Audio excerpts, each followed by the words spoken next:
Amazing. And we're live. Hi, Erica. Hello, Alex. How are you? I'm so good. How are you? I'm doing well. I'm good. I'm very excited for today and for our forecast. Me too. Erica and I, for all of you who are listening, are both priestesses, which we will explain the meaning of, but that is why we're here today. So and every new and full moon, we're here to give you the rundown from a spiritual forecast perspective, so to speak. And I'm happy to start with a little introduction, and then Erica will jump in. She's the actual priestess here, like ordained and such. We're both.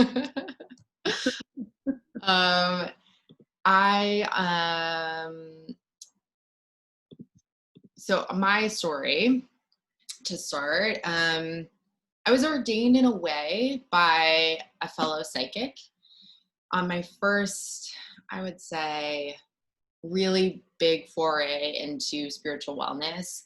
I was at a crossroads in my life, as many of us are at many points in our lives. And look, I'm sure we'll be at many more, but I was about 27, 28. And I was, lo and behold, going through, I would say, the beginnings of my Saturn return, which is the time in which Saturn comes back to the exact place that it was when you were born. However, I've been told by many astrologers that my Saturn return was actually much later. That's just when it kicked the hell off. And so it was going on for about, I would say, 4 years. Just recently, I felt like settled from that moment. But from that call, Mike Fort is his name. I love him so much. From that call, he told me everything from past wounds to, what I should do in the current situation of my life, all the way through to the fact that I was psychic. And that was new to me. That was an other thing from my perspective. Other talents, other people could do that, but not me. And he told me that that was not the case, that I was extremely psychic. So from that moment on, it really kicked off my journey on this path. It took me a really long time to get here to this point. For reference, I'm 32.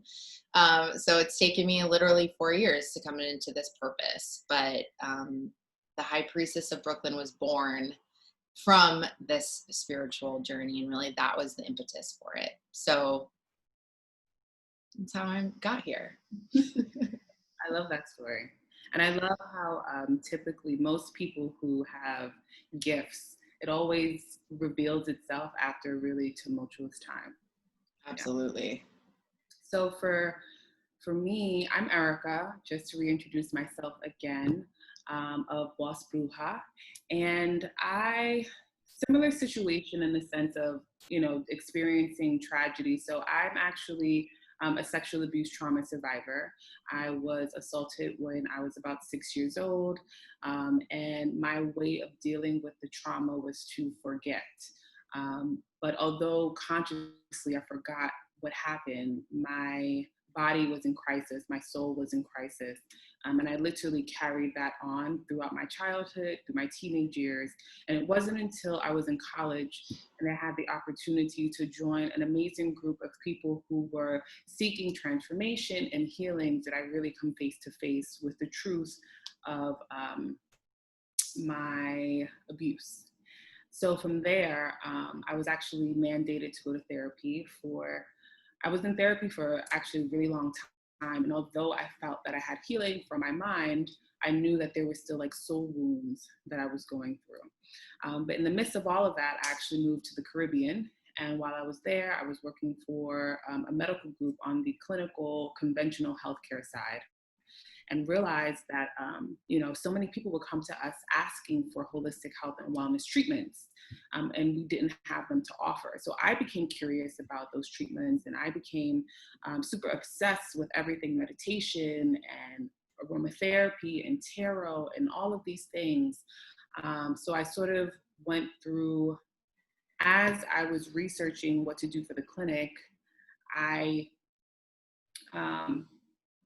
studied these practices so much, and I began to incorporate them into my own healing, into my own wellness journey. And then from there, people found out that this is what I did.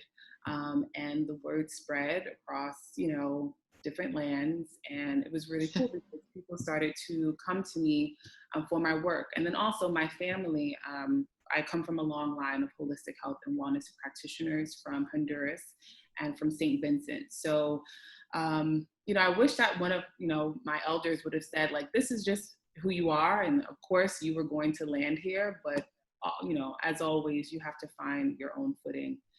And the spirit or your elders, they can't tell you certain things. You have to figure it out on your own. So that's a little bit of my journey. I'm just grateful that I've been able to turn tragedy into something triumphant. And I'm just so happy to be here. Oh, wow. I think that was the first time that you shared your whole story in like one long swoop. So I really appreciate the fact that you shared that. And I think, like you mentioned, healing from past wounds and going through the healing journey with yourself, whether it be with an actual medical professional, which I have done as well, therapy, or a psychic, actually what brought us together is understanding that these things can all work in tandem. And that, like, there's no one right way. In fact, I think I went to literally all the guides I could possibly go to at times of intense trauma or transition in my life. I like to this is maybe a little bit of a problem for me, but I like to crowdfund, like I like to crowdsource, like, what do you think I should do? And what do you think I should do? And you're going to get different answers, especially if you're going from Western medical world to, the spiritual world, which I would argue is a little bit from all over, but the earth specifically, or the stars, you're going to get some different answers. But hopefully, like, the point of us being here together too is that we really sort of come at this from different standpoints and really different viewpoints, but we arrive to a very synthesized answer together, which is the benefit of everybody who's listening, really. The benefit that we've shared with each other. We were like, oh, we have to actually get this out to more people, because it shouldn't just be us that benefits from this. So I guess taking that standpoint, my modalities blended are tarot and astrology mainly, but like Eric and I both mentioned, we also have psychic intuitive gifts. So that comes in through the language of tarot, really. And yeah, those are the two modalities that I'm the most comfortable blending. Yeah. And for me, I also use tarot, but I use tarot for the purposes of like consulting, right? Before I ever meet with any clients, as long as they feel comfortable, I like to do a tarot reading, because I feel as if there's only so much that a client can tell me, right? And sometimes people are coming to practitioners with a very surface level issue when it's much deeper. Right? There's always something more to uproot. And I feel as if tarot is the greatest way of getting to that ultimate truth. So once I have tarot consultations, then I prescribe in the sense of holistic health and wellness remedies, aromatherapy, and very specific meditations or rituals to sort of help move that client through whatever they're going through and into a better space. So cool. Yeah, I think what you touched on too is it's incredibly insightful to say. And I think probably everybody has this experience. You come to the table, literally a doctor's table, or let's say a psychic's table, and you have your articulation of what's going on with you. I would say we would tell a medical professional much more than we would tell a psychic. I know for me, when I was a little bit more skeptical in my past, I would withhold information or tell them incorrect information to test them. Now I have karma coming back at me saying, like, you did that to us. Like, we're going to send you some clients who do that to you. So I'm always on my toes. But the fact of the matter is we are humans interpreting human conditions, and what we actually really need is higher advice in all of these instances. Yeah. And I think what we're doing is we're just blending all of it, right?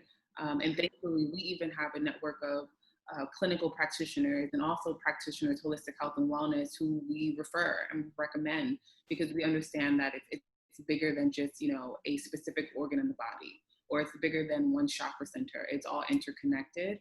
And, you know, it is our duty as practitioners across the spectrum to just make sure that we're doing everything that we can to bring wellness to the population, especially right now, because we need it now more than ever. Yeah, absolutely. So without further ado, we're going to give you a forecast. This forecast incorporates astrology, like we mentioned, and then it goes, so astrology, if we're starting at the highest level, that's from the stars, coming through tarot with my reading, and then flipping to Erica. We'll be reading sort of at the same time, and she's going to give us more understanding about what do we do next. And like we said, if there's anyone who really is able to get this information and needs to go deeper, that might be something that we can handle. If not, we'll definitely suggest other clinical or other modalities to go further, whether it be Reiki or a blood test. Right. Yeah. Amazing. So I'm going to shuffle right now. I do want to let everyone know that we're recording this before the Cancer new moon on Monday the 20th, and that is in Cancer. So the Cancer axis, every year there's one sign that gets 2 new moons in it. And this year is Cancer. Erica, my friend, is a Cancer lady as well. So this feels especially right. It feels like right that we started at this time. We didn't really plan that either. Not at all. Not at all. Like, it's like live and as truthful as it gets. It's truly perfect. It's as if the stars have aligned.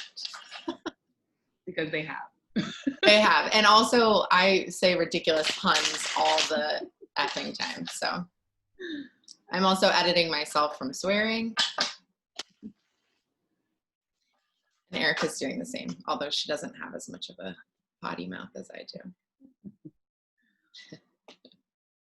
So I'm pulling on this new moon energy, and I'm pulling 3 cards here. I do want to mention the other thing to note about this new moon that's a little bit different is that it's directly opposing Capricorn in Saturn. So Cancer moon, Capricorn and Saturn, those signs are most comfortable in the moon and Saturn respectively. So what you're getting here is Cancer is the nurturer, the crab. It's the most maternal, I would argue, very maternal out of all of the zodiac signs. And Capricorn is the father figure, the paternal, the structure, the disciplinarian, the taskmaster. There's a reason why when Saturn returns come through, they kick your ass. And I don't want to mince words there. They literally say every single structure in your life, we're going to pull it out from under you, and you're going to rebuild it in such a way that makes a more suitable structure now, if that's what you want to do. So we're basically have the mom and the dad opposing each other. So what this sort of says right off the bat, we're talking about parents. We're talking about parent and child relationships as well. If we have the mom in the moon and the dad in Saturn, where are we? You know, we're the child in that particular instance. So what we're basically coming to terms with is how do we nurture ourselves through a really big transition or discipline action? And that's through inner child work, which we actually talked about the other day. So I think thinking about this as an opportunity for you to, yes, new moons are all about expansion. And if you follow astrology or, you know, really anything, astrology is everywhere right now. You know that new moon is potentially you know this, potentially you don't. I'll tell you now. New moons are for expansion, manifestation, and starting. And full moons are all about evaluating and releasing what no longer serves you. So you have this continuous flow from the moon that rules the tides to, you know, our internal clocks, and rules Cancer. It says that we're continuously on this journey. And so right now, if we're thinking about the expansiveness of the new moon, we just cannot address that in a blissful, like, open way without acknowledging the fact that we have this opposition here and we need to address this internal stuff before we think about the expansiveness. So we can have both, but we have to think about those things in tandem. So in that sense, we're looking at the 3 of Pentacles, the 4 of Cups, and the 8 of Swords reversed. So right now we're thinking about what are the structures here that are holding us back. What if we think about anything that we've tried to manifest, maybe in the last 6 months or even longer than that, where have we received blockages here? And what out of those blockages are ours? And what are the external factors here? So thinking about these external, internal structures here, the swords are all about the mind. What are we holding on to that we really want to receive? We really want this 4 of Cups energy. We're waiting. But if we're not addressing what's not working here, that it starts internally first. And so I would argue that this 3 of Pentacles energy can be about seeking out resources that you may have been reluctant to earlier on in your life or in this process, and allowing this journey to actually kind of start backwards. So if we want to go forward, we want to expand, we want this new moon energy, let's address the underlying issues first. That is so spot on. That is so spot on. It's scary, but it's not, because it's spirit and it's the truth, and yeah, it's life. This is why we work so well together. I would say go for it, and I can pull cards later, but I think okay. Absolutely. So now I am going to shuffle my deck.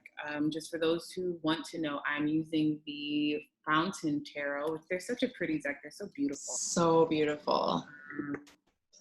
Yeah, I think everything that Alex said was super spot on. I'm curious as to what I can add, because I feel like that was just so perfect. Oh my God, you're the best. I'm using the Wild Unknown Tarot deck. I'm a bad tarot reader. I didn't even tell you what I was using before, nor did I hold up the cards, but here we are. The 3, the 4 of Cups, and the 8 of Swords reversed. All right, so what I pulled, very interesting. So the first card that I pulled is the 5 of Wands. Right? And the 5 of Wands is it's really all about like competition, conflict. But in this situation, it seems as if the conflict is coming from an internal source, right? It's internal and it's external. So the way that I would put it is that for most things in life, when we have to make a transition, there are things outside of ourselves that are causing us, stress and depression and anxiety. So it's a little bit easier for us to, let go and relinquish the things that no longer serve us because, we're feeling attacked. Where in this situation, it's a little bit different because it's almost as if the things around us are very, very peaceful. The things around us are not, they're causing us to question where we are, but we're not in direct opposition to them, which means that this change, this seeking of a higher self and a higher purpose into getting into alignment requires for us to be internally sound, right? We have to make the decision. We have to be confident enough to motivate ourselves enough to know that there's so much more that we can have. If we stay where we are, essentially we're settling. And life and in life, we should not stay in our comfort zone, because this is literally a danger zone. So I look at the Five of Wands as we are in battle with different parts of our souls, different parts of our egos. And there's no greater conflict than being in conflict with yourself. The second card that I pulled is the Two of Coins, the Two of Pentacles, which typically speaks of balance. But I feel like in this situation and in this instance, it sort of goes back to like the pain, the emotion, this image is as much about earth as it is about water, if not more about the water and the ocean. So I would say that for the majority of us, it's almost like two things are on the table. There are two things that we're deciding between, and the two things literally go in tandem. So if it's in relation to moving, it's just as much in relation to your relationship and your romantic life. If it's about family, it's very much so about your professional life. So just know that the decisions that you're making, one literally affects the other, which I think is more of the reason as to why this is such a complicated choice. This is such a hard time, because we know that it's not this decision that we have to make. It affects us in so many different ways. And then the last card, which I think is the card that gives us the most hope and gives us the most insight as to if we move forward in a way that is most healthy and most true to our being, this is what the outcome can be, is the King of Coins, the King of Pentacles. And for me personally, this is someone who has showed himself or that energy in many different ways. But I sort of, in this situation, I look at it as stability, as the most grandiose security that you can have. Maybe not the most, right? Because I would say above him is the Emperor. So right.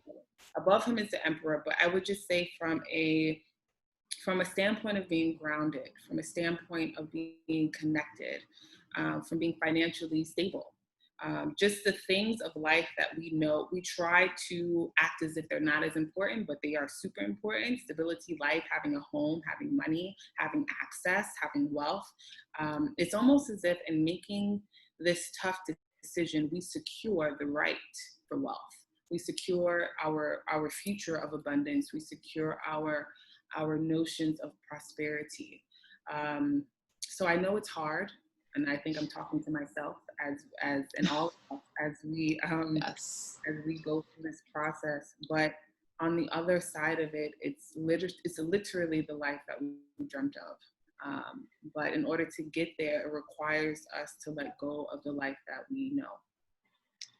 It's hard. Beautifully said. A couple of things I picked up on as you were talking. First of all, King of Coins, Big Daddy Saturn, they're essentially the same kind of card. I mean, if we're talking about Saturn specifically, there are other connotations there, but that would be an earth sign energy. That's a Taurus, that's a Virgo or a Capricorn. And considering we're talking about this Capricorn axis, that makes a lot of sense here. It's almost what was picking up for me is if you had, let's say you had both parents disciplining you. Now, my parents are divorced. I never really had that experience, but I would imagine if they don't agree, you have the mom typically, and these roles can be reversed. So I'm going to say the most maternal parent and the most paternal parent.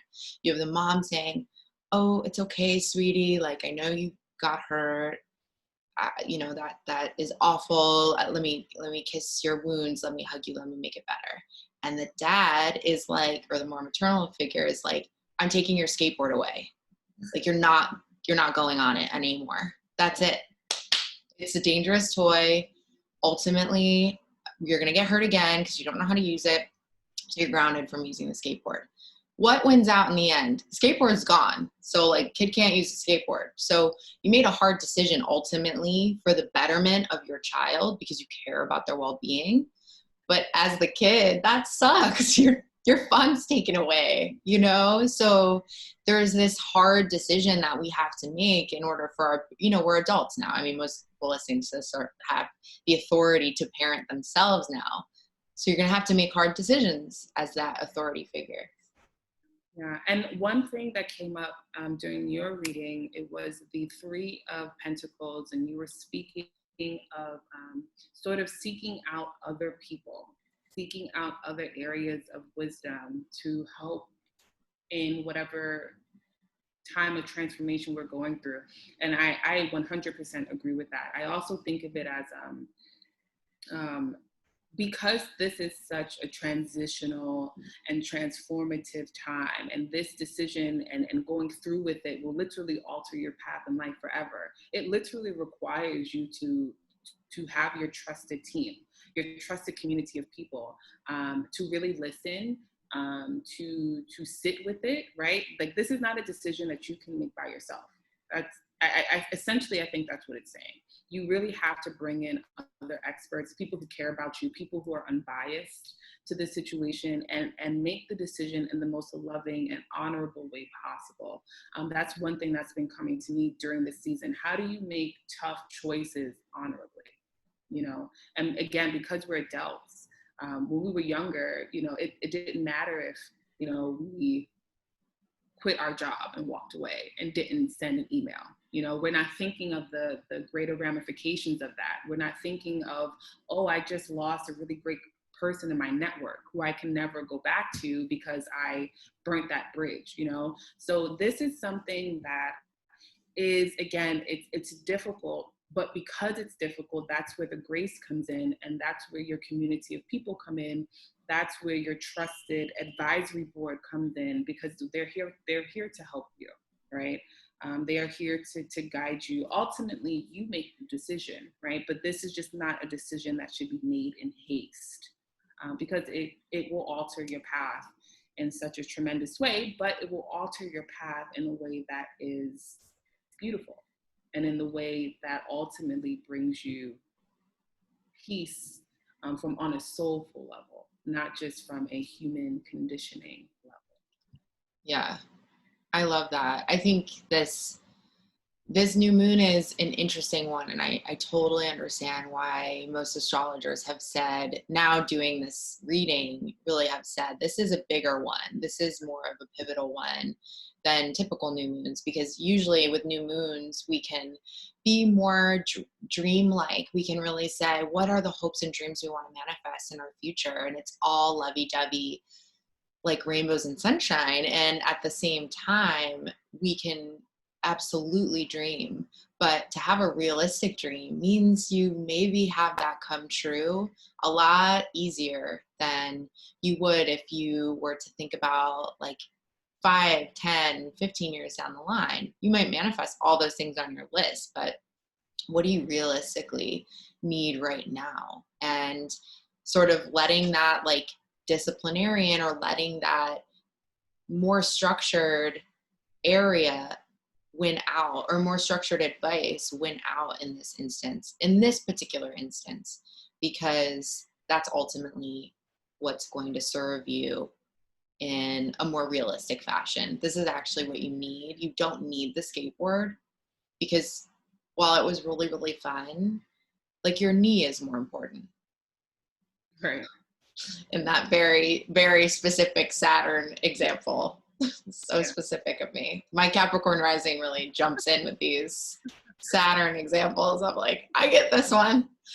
And then I have my Scorpio moon and deep down, similar to your Cancer, where I'm like, I just want to get to the root of this. Like, what is, how can I help? And then the reality is you need both. So, life is not about just one note. It's an extremely dynamic one. So this is a good new moon. For sure. And I guess my overall recommendation and prescription for this specific new moon is to really work on two things: highest self and inner child, right? Because whatever this situation is that we're dealing with, either we are afraid to truly walk into the path that we're supposed to be, and that person that we're ultimately supposed to become, which is our highest self, or it is that our wounded inner child is keeping us stuck.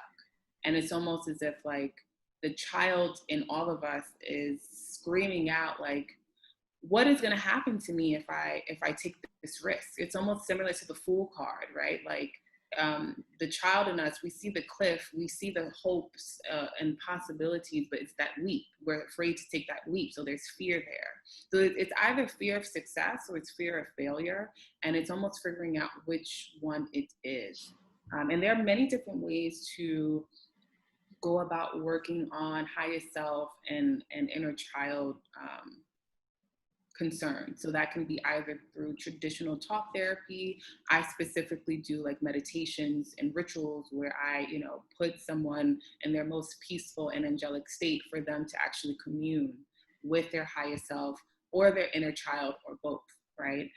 So I think this is a true time of introspection and really connecting to those elements of ourselves to really figure out like what is going on, because there's something that's keeping us stuck, and the word that comes up is fear. It's fear. And once we can understand that fear, we can make the choice that is most honorable to ourselves and to the situation. And in a very tangible way to assist with that, I think from an aromatherapy standpoint, I would recommend frankincense. And the reason why I recommend that, because I feel as if frankincense is almost like a very holy, very spiritual essential oil. When I use it, it's almost as if I'm calling in my spirit guides. I'm calling in my inner child. I'm calling in my highest self.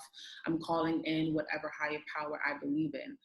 It's literally like an opener. It's saying, please come into my space, come into my being. So I would definitely recommend frankincense during this time, because again, we need assistance. We need our Three of Pentacles community, our advisory board to assist us.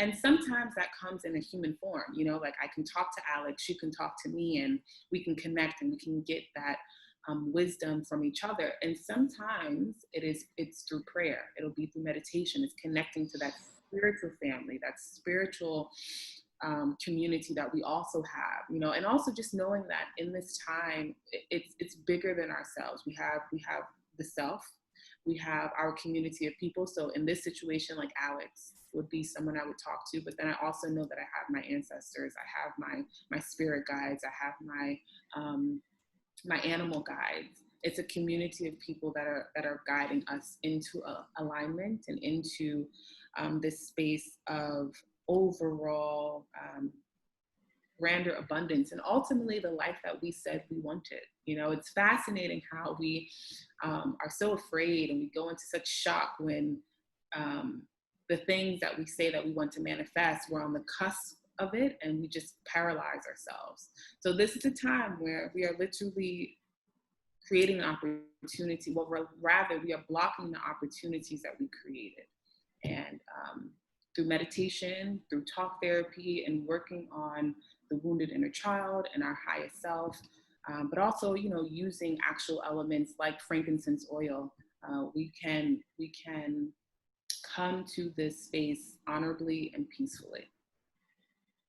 I love that. I love that, especially because I have frankincense for whatever reason. Like 5 more years ago, I purchased that, not really knowing what it was going to help me with. I think I probably read something somewhere very quickly and was like, oh, let me just buy it, because that's the impulsivity of me. But I'm so glad that I can go grab it and use that for my meditation work, which is really, really, really helpful. I also forgot to mention there's another placement here that's really important, and it happened this week, and it's Chiron went retrograde, and Chiron will be retrograde for a little while. And that Chiron is the inner child, the inner wounds. The wounded warrior is actually his name. Is that planet? I'm sorry. It's an asteroid, but it does have enough pull astrologically to mention, and in directly like working with these other planets. So this inner child work, which Erica and I have both been talking about, is something, yes, that Erica mentioned. You would be able to seek her out and do that through her and in a more meditative state. If you feel like you've accessed that point and you feel like what you like tangibly, what I did this week was I wrote a letter to my mom and my dad, and not letters that I'm going to send, but I literally said, I forgive you for, and I went down the list. And I think it's really helpful to have this sort of experience because you will absolutely feel something. And what I think at the end you'll feel, this is what I felt, is release. Right. Before you can manifest in this new moon, you really do need to address these issues here. If you're feeling stuck, if you're feeling stagnant. If you've done this work already, congratulations. You're ready to receive. Yeah. And I just as a disclaimer, this information and these prescriptions and everything that we pulled in the cards and the astrological side of it, like, we are literally feeling it too. And I know that's something that most practitioners or people doing this kind of work, they don't actually say. It's almost as if like it applies to everyone else, but it doesn't apply to us. But just know that, like, we are literally in our own transits and our own space of releasing and working on fear. So it really is also it's communal from this standpoint too, us giving you these messages, but also us knowing that, one, we can rely on each other as support and building that community. But now through this podcast and however you are listening to this material, that, you know, you are also now part of our community as well. I mean, we're all here to help each other truly, because it's not just one person going through this. We're all experiencing it at the same time. And especially in the state of this world we're in right now, we really have to rely on each other and lean on each other for support, just to help us through these really tough times. Beautifully said. What a closer you are. You're the closer. And in that same vein, I think what I'm hoping will happen in this community, this lovely community, is that we can meet you. So if you want to meet us right now, you can follow us on any of, like Erica said, any of the places where you find this material. So be it Spotify, be it Apple Podcasts, be it YouTube, or even Instagram, you can follow us both. And you can also email us. So we created an email, fancy email on Gmail, just for this occasion. So if you have questions, if you want us to address anything on the podcast, we would be very happy to do that, because this is really about you all. So you can email us at priestessesprescribe@gmail.com, and we will both be checking it. So just say what's up if you want to do that too. And that's spelled, it's very long, Priestesses, Priestesses,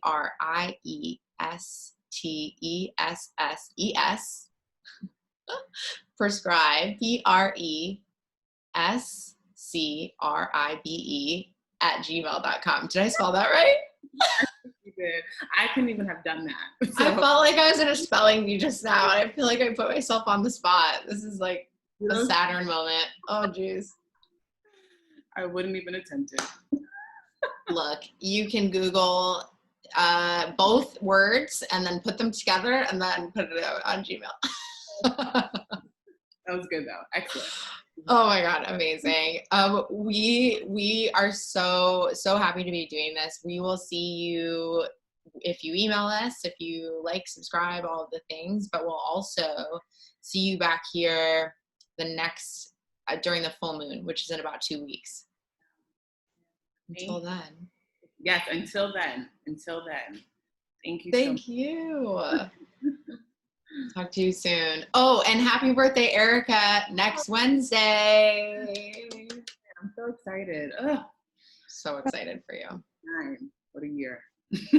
What a year. What a year. What a year, what a time. Talk to you soon. Bye, everyone.